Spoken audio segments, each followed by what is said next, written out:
You're listening to the Jewish Entrepreneur Podcast with Debbie Sasson, episode number 185. Welcome to the Jewish Entrepreneur Podcast. I'm your host, Debbie Sasson. I went from being a financial advisor, author, and chronic under-earner to building my business to six figures as a financial planner and money mindset coach, and then onto multiple six figures as a full-time money and business coach. I help entrepreneurs create money-making businesses and build wealth using sales and money mindset strategies and in alignment with authentic Jewish values. Now, let's dive in to today's show. Hello, my friends, and welcome back to the podcast. Today's episode is all about love, relationships, worth. It is a deep dive discussion. As I'm recording this podcast and this introduction to you, we are in the Hebrew month of Elul, which stands for Ani Ledodi Vedodi Li.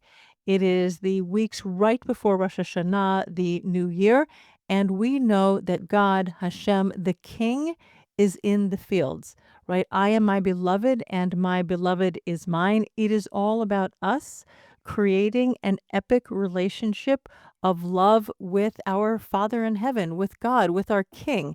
And what better time than right now in the month of Elul to have a relationship expert on the podcast. So I'm so excited to introduce you to our guest this week, Chaya Garcia. Chaya is a keynote speaker, a relationship mentor, and the founder of the Love Lighter movement, where she helps high-achieving women and heart-driven men transform their relationships by first coming back home to themselves. And we go deep on relationships, your relationship with your business, who are your best clients, your dream clients, and you really get to choose all of that intentionally when you slow down and take the time to figure out what it really is that you want with your life. So often we just get into these like loops of movement. We're going, and we don't stop and take a moment. And again, in this month of Elul, this is the perfect time to slow down, hit the pause button, and reflect. What have you been putting up with in the last year, the last 5 years, 10 years? What do you enjoy? What's going really well for you? And what would you like to change? And when you integrate your faith, your love of God, and your values into your business, your everyday business decisions, in your relationship with money, in your relationship with people, everything changes because you've put some intention and thought into what you really, really want. So I want you to slow down. If you're listening to this episode in the car, it'll probably be okay. But I think if you really slow down to figure out what you want as we enter the new Jewish year, you are really going to have a 180-degree shift on where you're going. Maybe that's a little dramatic. Maybe it's only 90 degrees, but whatever it is, take the time to figure out how you are going to create an epic relationship of love with yourself this coming year, your business, your money, and your partner. And without further ado, welcome to the podcast, Chaya.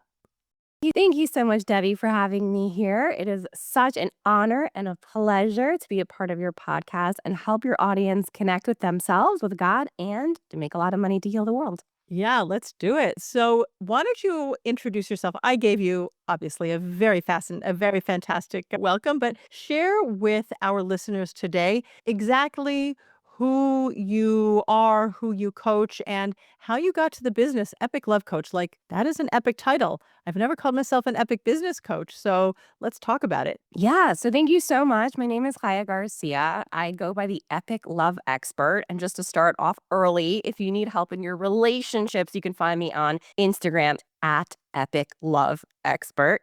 And what I do is I really help women understand how to get a roadmap back to themselves. Because so often as we age, we get into distractions of who am I, like beyond being a mom, beyond taking care of the house, beyond cooking, beyond the husband, beyond the money. Who am I? Like, what are my dreams? What are my passions? What's my divine downloads? Like, what does God want me to do while I'm here on earth?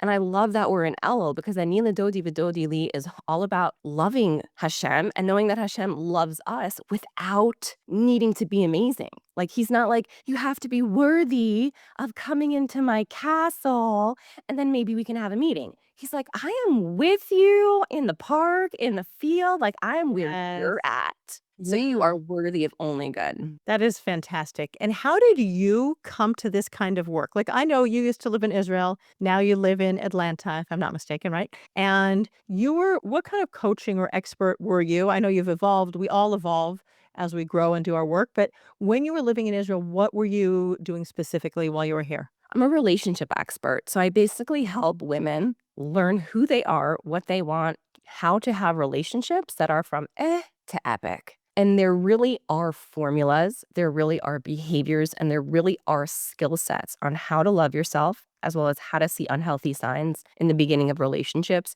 to never get hurt, abandoned, and choose the wrong partner. So I primarily work with single successful women to help Okay. them attract the right relationship. But when you say relationship expert, that almost sounds like broader than creating a partnership, creating a marriage. Is there something else that you do besides that? And when you even said before, roadmap back to themselves. So let's go a little deeper on that. So basically, everyone needs healing. We're here to heal.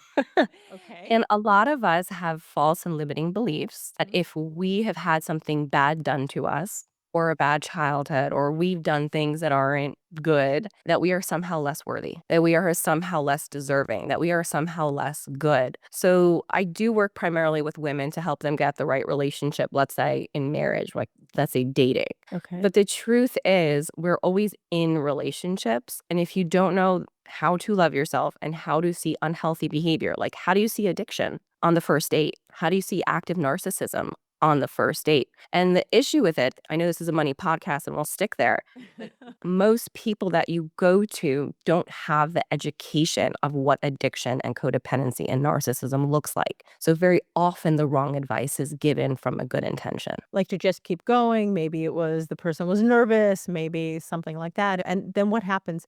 People end up getting sucked into, or they don't trust their intuition. So I don't want to necessarily put the onus on somebody unnecessarily, but they're just not trusting themselves because outsiders are sort of whitewashing or dismissing what they're experiencing, what they're feeling. Yeah, essentially, women often get disconnected. And I'm sure you see with some of your clients as well. There's just a disconnect of them choosing themselves. Like what we were talking about earlier before the recording, when to invest, not to just waste your money, what's the right decision, when to pause. And most times, and of course, we're both coaches, we believe people should have coaches. But Yeah. most of the time, women are so disconnected from being the boss in their own life, a leader in their own love, the queen of their own castle, that there's so much self-doubt that they are living in a fear and a disconnection of their worthiness and therefore seek out so much help, but usually from so many different sources that it blocks the right path. Like they're missing their divine downloads, they're missing their intuition. And just one really important thing to add to that is that there are two components, intuition and education. There are some very intuitive women who, once I gave them basic education on what addiction, codependency, narcissism looks like on the first date, were able to see it super fast. Okay. So there's two different components. Well, I think each of us has makeup, and some people are just going to be more intuitive. That's their nature. And some people will be maybe more analytical, they're really good with the analytical part and they're less intuitive. I mean, it's not necessarily a black and white world, but that might be the way, kind of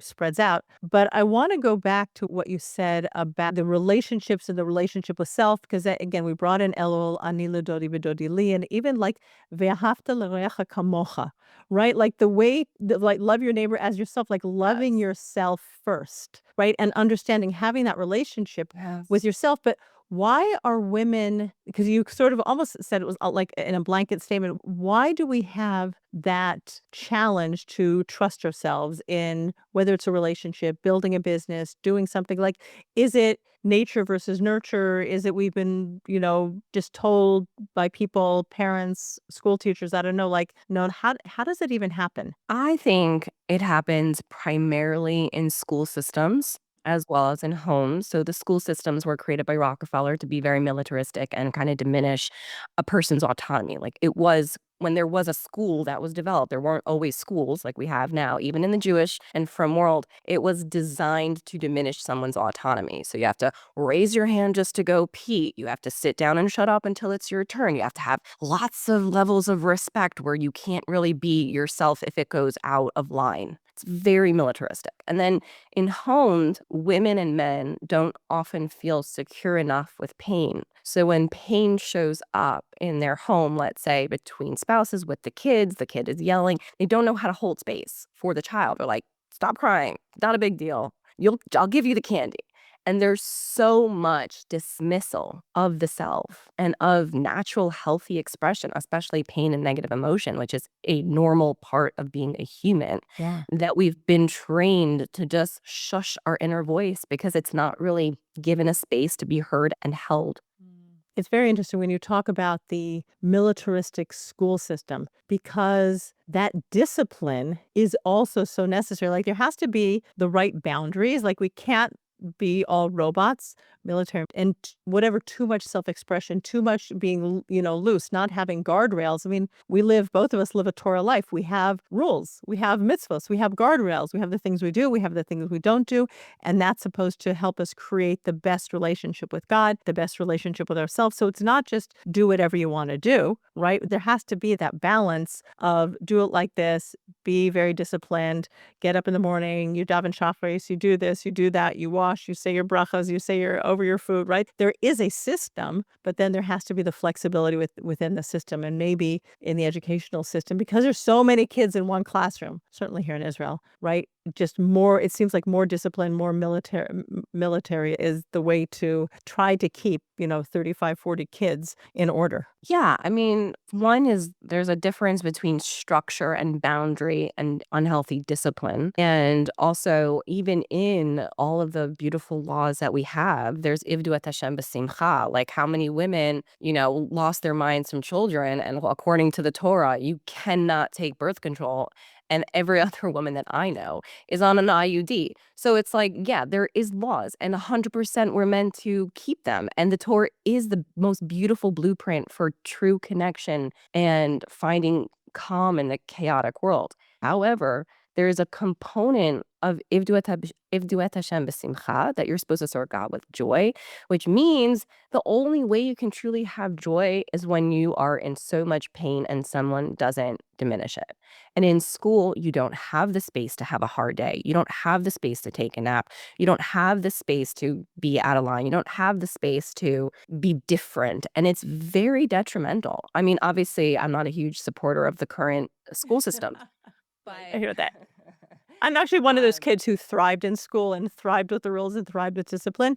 But, I have kids who thrived less and definitely siblings who thrived less with those rules. But I'm definitely one of those people who did really well with the rules. I love school. I loved it Me too. too. I was a straight A student. My daughter comes home thrilled with her new school folders. So it works for some people, but there's other skill sets that are more important. And the biggest issue, because I was in academia for a long time, I did 8 years after high school, Okay. is your worth is wrongfully connected to singular outcomes. It is the most dangerous thing that we can do to a person, in my opinion. And that is what school teaches you. I was an addict of external approval by the time I was 26 with my master's because I was taught over and over again that my worth is associated with how well I did. And if Yes. it's dangerous, man, it doesn't help you take risks. Right. And so let's just bring that same discussion to building a business. Are you only worthy when you've made the first $1 million in 1 year? Like, how big do you have to get? Because the playing field is very big. And most of us in this world, probably none of us that are listening to this podcast are ever going to match Elon Musk's wealth or Jeff Bezos or multi-billionaires out there. Like, so what are we playing for? What are the stakes? How much do we need to make in our businesses to feel worthy? Yeah, I mean, I think it's about also what you want to create. It's, Alex Hormozy just made $105 million in one weekend. And Layla, his wife, and I'm pretty sure they're both Jewish. I mean, I know Alex for sure is Jewish. Yeah, He's yeah. I'm pretty Okay, sure. we don't have to We don't have to go into but I don't think he is actually. But anyway, I'm pretty sure he was even grown up in like a modern Orthodox home. Mm. Anyways, we'll look it up later. Irrelevant from that, he basically made they did make $105 million in a weekend. Right. Okay. He did. And then he kept going. The next day he had implementations because if you bought his $6,000 like upsell, which we did, then he had implementations. He didn't stop. He kept on going. And another person, if you're in this entrepreneurial world, is Henry. What's his first name? I'm blanking. Whatever. Some I don't guy. even know that one. Oh, okay. Oh, my husband loves him and I know his name, but I'm blanking on his first name. Henry. It's Oh, whatever. I'm not. He basically did a webinar, made a lot of money, and then it was like, I'm going to take a break and have a great weekend with my wife and kid and just not work anymore. So there is different levels of what you're trying to create in the world. Alex is trying to do something revolutionary and Henry, oh my gosh. And Henry is trying to just make a lot of money and enjoy his life. And there's nothing wrong with both of those. One is having a great life as a provider and just freedom and luxury. And one is a revolutionary, changing the world, breaking world record. They have different visions of what they want to do in this world. And both are great and both are meaningful. So I think the most important thing to ask yourself is, what am I trying to create? Is it just financial freedom so I can relax and be present with my spouse? Do I have like a big world vision that I'm trying to change something massive? And both are great. But I think the more you get clear on what your purpose is, again, you can reverse engineer how much you're going to need to make to fulfill your dreams and do God's will. And I think what you're saying here, this goes back to tuning into your own inner voice, trusting your own intuition, because if your goal, as you said, is financial freedom, and depending on where you choose to live, how many kids you have, et cetera, you don't need to make more than, I don't know, $100,000, $200,000 a year. Like, you can stop. It'll make you enough to have a decent living in, maybe not in the tri-state area as a Jewish family with a lot of kids who's sending to Jewish day schools, but in other parts of the country, you'll have enough money to fund your retirement account, like, you will be good. But other people might have a goal of making a bigger impact in the world, right? Like you said, Alex and Layla, they want to really reach so many entrepreneurs and help people grow and really help people build big businesses if that's what they're choosing. I love that you're saying that. But when a woman trusts her intuition, says, no, this is what I want to build, and I'm good with that. But let's just talk about charging money, because if we're having this worthiness conversation and you're a coach, I'm a coach, and so many people in the coaching and healing space have this huge desire to give. We're givers, and all people are givers. But so many coaches are women. As I love to say, women have a rechem womb, and that comes from the word rachamim, right? That we are kind, we're beneficent, we're givers, and that's part of our genetic makeup. And so many like coaches just want to give and give, and they're not asking for equal remuneration for all that they give, all that they pour into their clients, all the stuff that they do into the world. So I would love to hear your view on that. It comes to worth, and I'm glad that hopefully you'll pick your worthy thing, because it really comes from a place of worth of just valuing your time here differently. And a lot of people, when they're not used to the entrepreneurial space, they go by hours instead, like they go by cost instead of worth. They go by hours instead of value. And so that's just something, listeners, I'm going to say that again because it's so important as an entrepreneur. You do not want to go by hours. You want to go by value. Your pricing, and you don't want to go by cost. You want to go by worth. So I charge a lot of money for my courses, right? I help women never get divorced, and I'm pretty confident in that. And God should always protect me, giving the right skills to the women. But the women I work with are so educated with how to love themselves and the unhealthy signs that when they get married, they stay married, and it's a healthy, extraordinary marriage. And it takes time for a different woman, how much work she has to do and how much work she'll put in to the course and in her private life. That is the most important work. But I'm not charging per hour or per mastermind. The amount of value that you get when you love yourself, when you enjoy life, when you're forgiving to yourself, when you have grace, when you learn how to build relationships without anger and resentment. I am saving them thousands and thousands of dollars of medical bills that come from stress and Yes. disease that stems from anger and resentment. I'm saving them thousands of dollars of divorce lawyers. I'm saving them invaluable amounts of pain from custody battles. Like, there's no, oh, your mastermind cost X. It's like, the worth that you're providing based on what God put you here is so much larger than the hour or the skill set or the course. Yes, And so for 100%. all of your listeners to reframe themselves of really being valued in transformation, not in duration.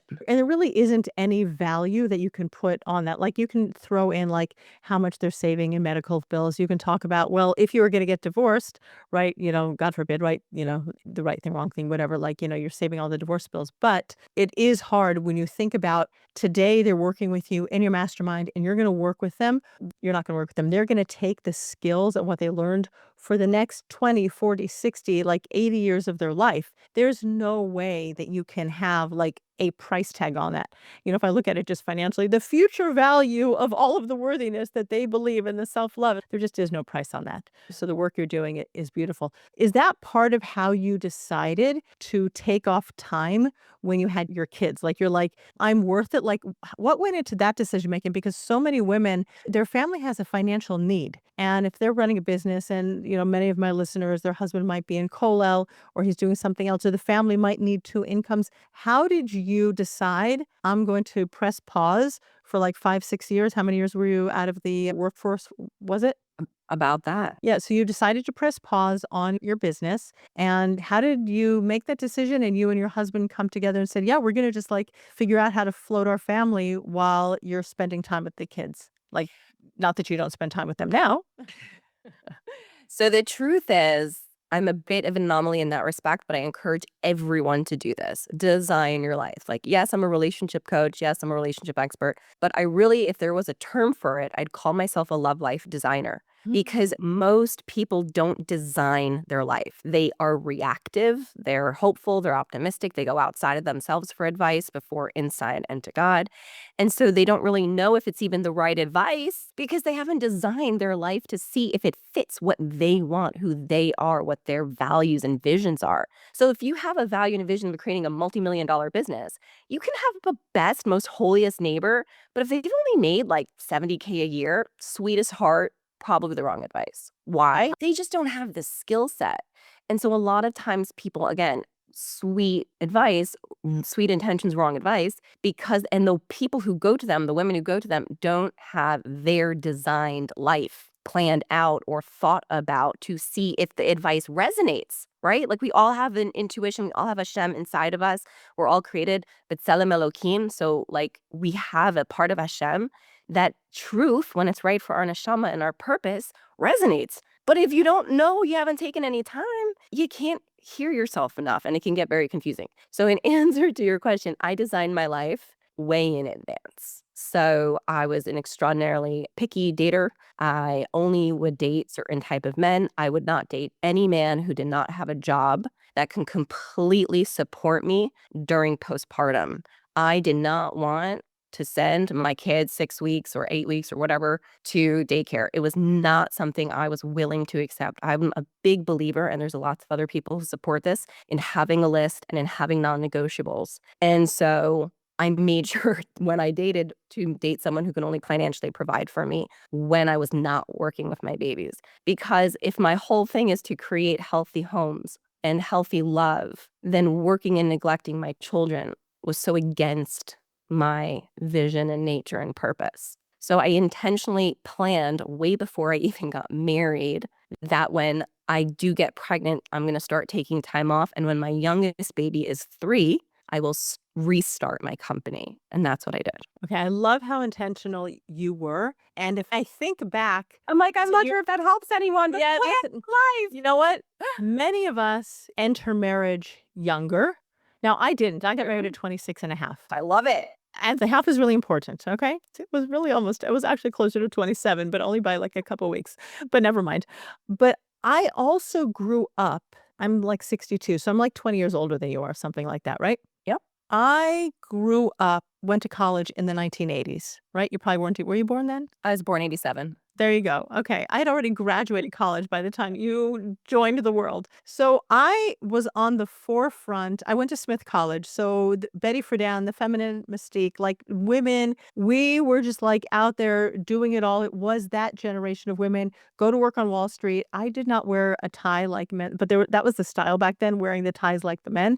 And I did have my blue pleated skirt, blazer, white shirt, whatever. It almost looks like a Base Yaakov girl. But Chef is any preparing you. whatever it was. When I grew up in a family with 4 kids, 5 kids, when my dad and stepmom married, we were 5, and my stepmom worked. My dad built his business. I just, that was the role modeling. My mom didn't work. My mom ended up when my mom and dad started having their kids, my mom became a stay-at-home mom, and she never really worked after that, even after the divorce. But my conditioning was go out there, do it all, have it all, and that's really how I came into it. And then I'm living in Israel, and, back in the day when I moved to Israel, the joke was, if you want to make $1 million in Israel, come with 2 million. And we had like $50,000. That was what we had. So it was like, there's the only way we're making $1 million is if we both are working our tails off. And that's what I did. So even to design my life, I just love the concept and adopt that concept at 62. It wasn't even on my radar screen. So I love that you are bringing this idea to the world. And so when you're coaching your clients, helping them to be like, don't just take anybody, but really think about your life. Who's gonna, what are the check boxes? And you're teaching your women to trust themselves, to really go all in on their dreams. And that is fantastic. And to have standards, we don't just need to get married, we need to stay married. We don't just need to make money, we need to keep our money. Yeah. We don't just need to build a business, we have to build a business with purpose that's sustainable. Hmm. So it's a very important thing to design your life because otherwise, again, you're so reactive and confused. There's a million ways to make $1 million. There's a million men that technically you can marry. There's a million people you can technically get advice from. Most of them probably aren't right for you. If you, as a listener, want the practicality and how to design your life, what I mean is to sit down with yourself with a pen and a paper and ask yourself hard and important questions. What do I want out of my life? On my deathbed, how did I live the former 30 years? What do I believe is my purpose? Who is my main avatar? Like, who do I want to work with? Who brings me joy to serve?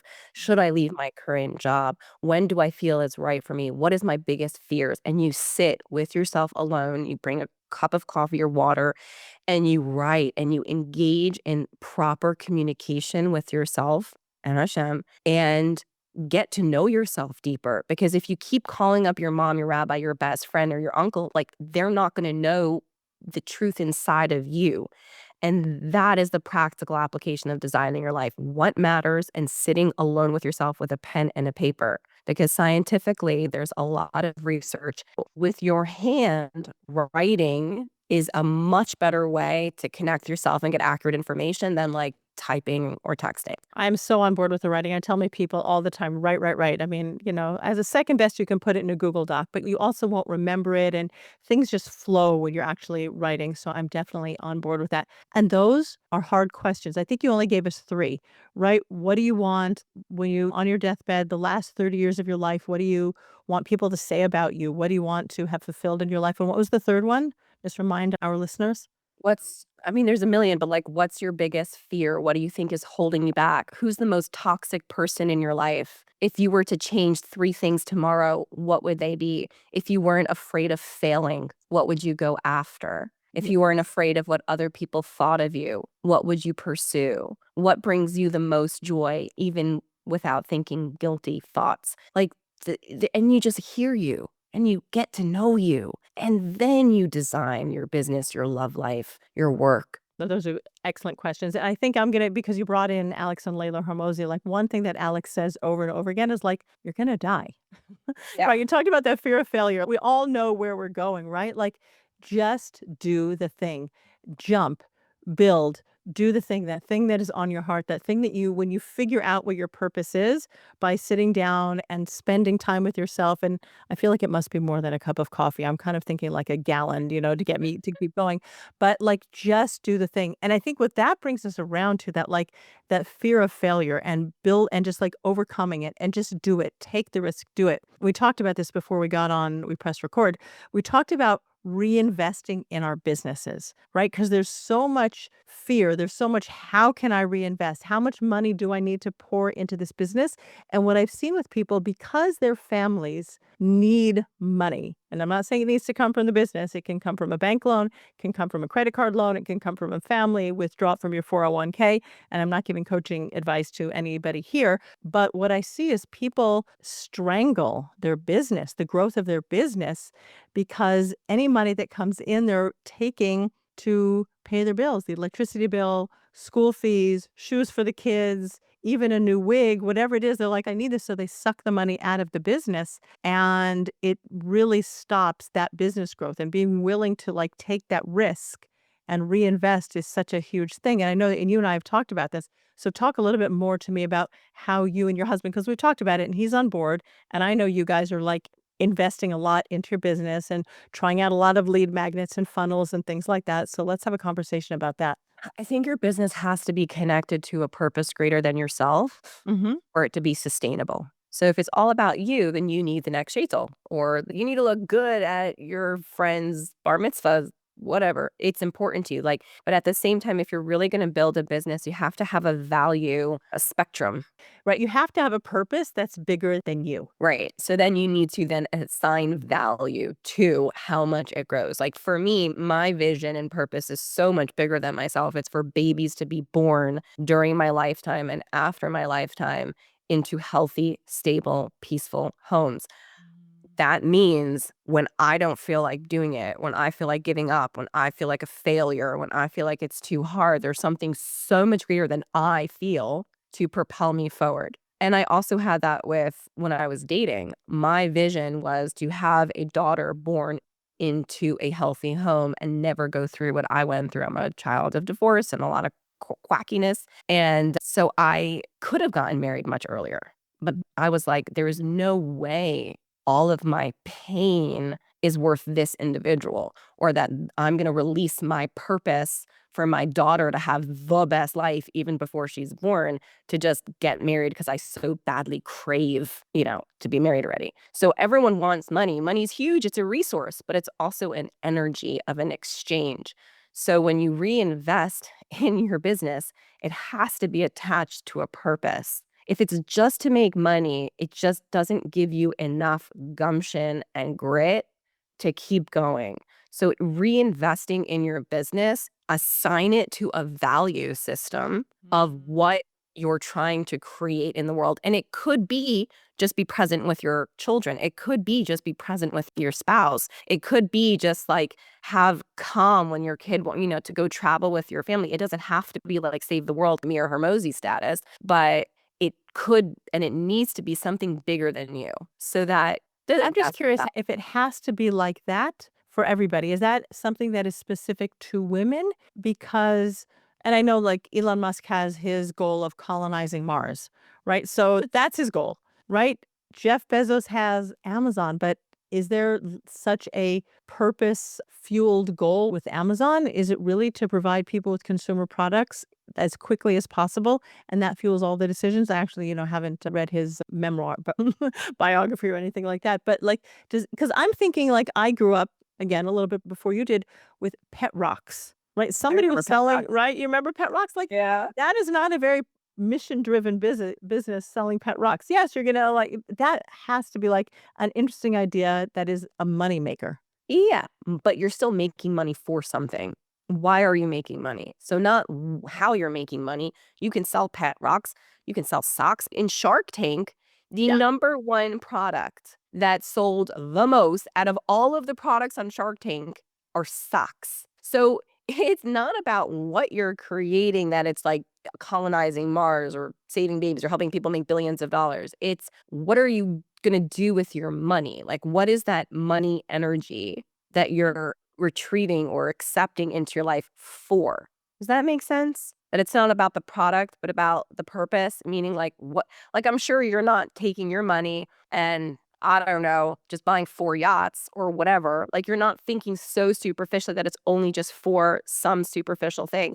And the truth is there are people who make a lot of money who don't have high morals, but it comes out in a way where they very much suffer in their relationships and in their health. So maybe I can phrase it differently. If you want to not suffer in your health and relationships, then having a purpose for your money, not the product, but the purpose that you use your money for needs to be greater than you. Yeah, I think you have to just keep coming back home and keep coming back to your purpose. And like my purpose is definitely the impact, outside of me, helping women who have mission driven businesses. Like you and I are on the same page for that, like helping them to reach more people with their mission driven businesses. These are all like my babies, right? All the other people, all the other lives that are being touched in the world. So that's important. And no, I don't have a yacht, don't have one, don't have four. That's for sure. I don't have a desire to have a yacht. That's also, like my money's in investments, my money is growing, my money's doing its thing with the stock market, a little bit in real estate. And, that's for me, my husband, our retirement, our kids, our grandkids after 120. But that doesn't fuel my desire to build my business. Like that's just kind of like out there. There are people who really love like being an active investor. I don't love being an active investor. That's why my stuff is in stocks and it's in market tracking indices and things like that. I don't want to have to look at financial pages and computer screens and analytics and stuff like that to build my portfolio. So I'm much more a set it and forget it girl. But yeah, it's growing. It's going to take care of us and God willing. And that's really important. And so my work is really focused on building a business and helping other people. So what would your advice as we sort of wrap up this episode, if you were going to give women who are moms, because that's what you are, and a lot of people listening to this podcast are women, they're moms, they've got a lot of stuff going on in their lives, they've got their family, their husbands, or they want to find their intended, their partner, their bashert, and they want to build a business. What are like the top 3 pieces of advice that you would give them? Design your life. Wait a second. We already started with that. Number one. I would say, yeah, again, I would just say find your avatar. If you sell to everyone, you sell to no one. So you do have to think about what your niche is, what God put you here for, what brings you the most joy. Who do you think you can give value to? Because whether you're selling a product or a course, you're going to be in a lot of relationships, which is my expertise. But then you have to think about what kind of relationships do I want to be in? So let's say you're working with people and it's not just building a pet rock product. Okay. You have to think, do I want to work with elderly? Do I want to work with women? Do I want to work with the teenagers? Do I want to work in addiction? Do I want to work with battered women? Do I want to work with women to help them make money? I know women who work with just divorced mompreneurs. I mean, they've niched it down. And it could be anything. But I think that once we get clarity on where and who we can impact the most, it really helps guide us in who we market to, who we connect with, who we reach out to, what groups we join, where we market, what's the copy. It's getting clear on your mission, your purpose, and how you want to impact the world with who, what type of person. So let me ask you a question because you were very intentional with the type of partner you wanted, your husband. And in terms of you wanted someone who could help financially support you or who would completely financially support you and the family while you were, till your youngest was 3. Now, in terms of the clients that you are choosing or you've chosen as your avatar, because you said you work with women who are already successful. So women who are successful, but they're not in a love relationship. If they're financially successful, they can pay you more money, right? So let's even like talk about that, like when you're fixing your prices and maybe even some money blocks that you had to overcome in order to charge to focus on this as your target group. I want to go deeper there. Charging a lot of money and changing your avatar to people who can afford you is a worthy game. It's a belief game. It's a God game. James, whatever his last name is, the guy with big blue eyes and who goes interviewing a bunch of millionaires. He's the one who runs School of Hard Knocks. Most entrepreneurs No, don't it's not use it's the Diary of a CEO, not that guy. Not Steve No, that's Bartlett. Steve No. Bartlett. So James is the one with like big blue eyes. He's like super young. He's like 23 and he runs School of Hard Knocks, which is a Okay. biggest YouTube channel for businesses and entrepreneurs, like the biggest. Anyways, Wow. Okay. so he goes around and he interviews all these millionaires and billionaires, and he always asks them, "Do you believe in God?" And they're always yes. So my reason of bringing him in there is raising your prices is so godly because the devil or the Yetzer Hara or whatever you believe in wants you to stay stuck and wants you to stay small. And it could take you 5 months to get to your money point, or it could take you 5 years, depending on how worthy you believe you are and how valuable your service is. And it's a belief game. There's another woman who quotes, she's like, when God sets you up to do your purpose in the world, he's not looking at your bank account, he's looking at your belief systems. And it's so true. So for me, like my money blockages were just like, how fast can I jump up my prices Ooh, I like it. to make it worthy for me? Because I put heart and soul. My job, not everyone's job is this exhausting. My job is exhausting. I get calls of women who have been beaten, battered, sex trafficking, husbands who did crazy stuff. I mean, I get the super intense stories, which are extraordinarily common, even in the frum Jewish world. And I choose to listen, hold space, and change women's lives when they dated people who were really not right for them because they allowed it, because they didn't believe they were worthy. So for me, it's like, how much is my exhaustion, my skill worth? How much is my time worth? And it's not the time, again, it's the value. But for like my money block was first, I thought, I have to start small because I'm not as well known as, right? And fill in the blank. Yep. And so you compare yourself to other people who probably aren't as good as you, maybe. You might be better, but they have more notoriety. And so I would have a money block or a worthy block on, well, this person is more well known than me, so they're like more famous or this, and therefore they can charge that because everyone knows their name, but nobody knows my name yet. And then I was like, screw that. Like, I'm literally so good at what I do. The transformations are so rapid, which is a huge blessing, massive blessing. People with years of their whole life addicted and comfortable in trauma in like 2 to 3 sessions rapidly break their patterns and attract new relationships. To me, I'm still mind blown how God has given me such a blessing to transform people in so rapidly. So it's like that would take them like 10 years in therapy, maybe if. Because I've had people in therapy for 10 years who never got what they get from my courses. So maybe if. And so the worthy block is like focusing not on myself because I'm so small and I'm only one person and just about me, but on God's a huge thing.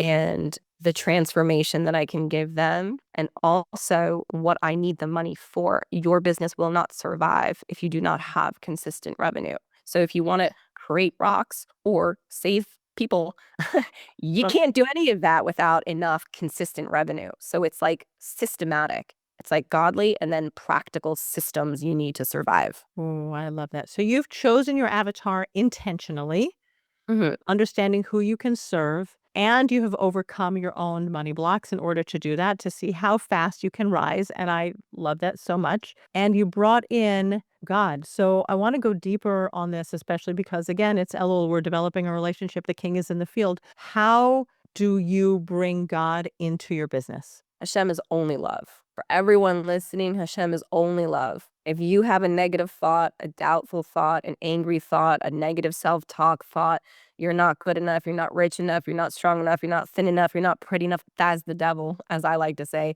You can call it the Yetzer Hara, but like for me, that word resonates the best because it's just like there's no positive intention in creation. Like the devil has a purpose in this world. The Yetzer Hara is not bad, he just has a function. One particular function why it was created to fill you with enough fear and doubt that you do not take action. And so I was listening to one of these podcasts and he was like, who's the best advice? Or where can you get the best advice from? And he's like, look at the graveyards. There's millions of people buried who had great ideas and never took action. If you're not taking action, you're tapping into something that is not Hashem. Hashem is the creator. He's literally creating every second simultaneously millions of amazing things in the world. Like that is Hashem. Like he's full of love and he is the creator. Hashem gives us life. That's the source of God. He gives us life. And Hav, which means to give, is the root of Ahava. The root of love is giving. Like Hashem is truly only love. So if you have negative belief systems that are stopping you from taking action because you're too afraid, then you're not in a state of really connecting to Hashem with full bitachon and trust. So when you're in that state of love and you're in that state of trusting Hashem, right, that gives you the strength to raise your prices, the strength to receive more money and feel worthy of receiving more money, to really design your life and your purpose, to really get in touch with that. Choose your avatar accordingly and build your business. And it's almost, I don't even see it as like an up level from where, like, even if I'm trying to, like, as we're having this conversation, put little chess pieces on the playing board, I almost feel like we're just on a different board, right? Just like doing it a little bit differently. So this conversation is so useful. So what would be the third piece of advice? And I love the bringing God in. I had someone on the podcast a couple of months ago, Shoshana Raff, and I said after two, when she brought like the miracles and everything, and I was like, maybe we'll stop at two. But I think you just have so much to give, so much wisdom to share with our listeners.